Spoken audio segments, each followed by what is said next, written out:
Guards race across the grounds and aim their guns at my forehead, their red lasers blinding me. One yells a warning in Korean to stop.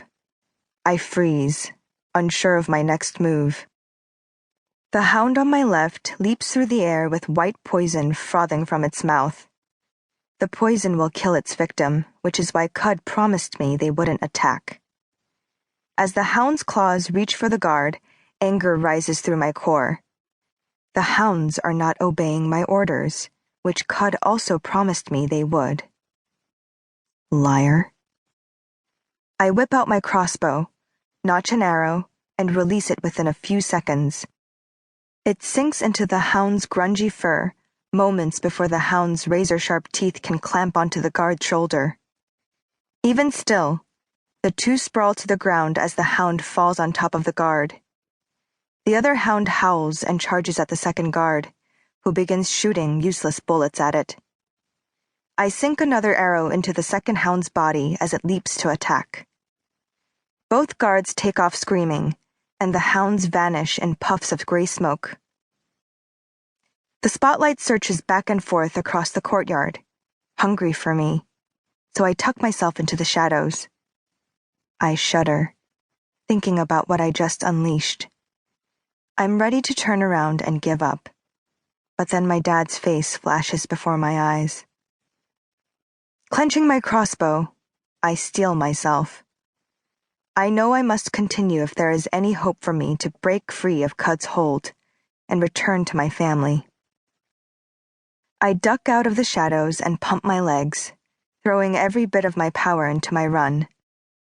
At the building's base, I crouch behind a bush and aim the crossbow again. I shoot an arrow, casting a cable up into the darkness. A clinking sound above and a tug on the line tell me the hook is in place. I toss the crossbow into the bushes and clip the cable to my belt. Bullets skitter across the grass, one nicking my calf.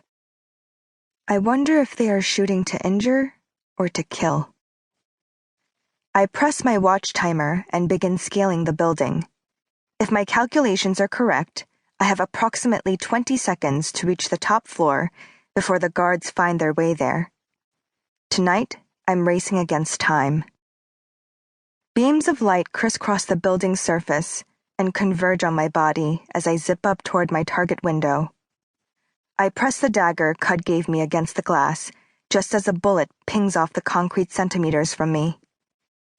Perfect. I've become target practice for a sniper.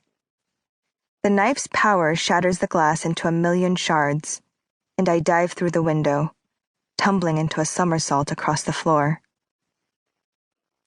Emergency lights pulse in the room, and footsteps clatter down the hallway.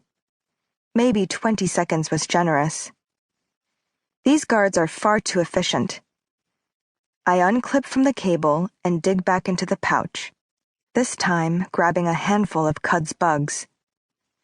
After the hounds, I don't want to do this, but there is too much at stake here to fail.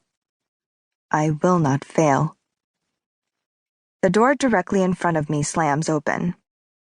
Red pinpricks of light hit my chest. I lift my arms up as if to surrender.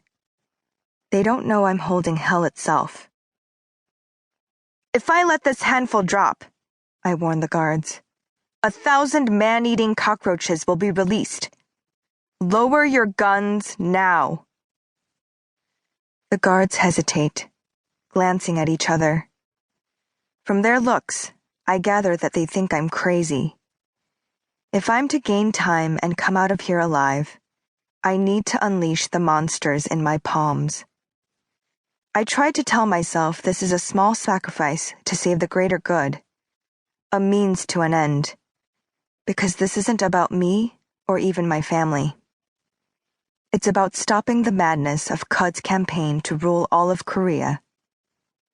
Yet should the deaths of innocent guards be part of the price? I wish I could use them, but I can't.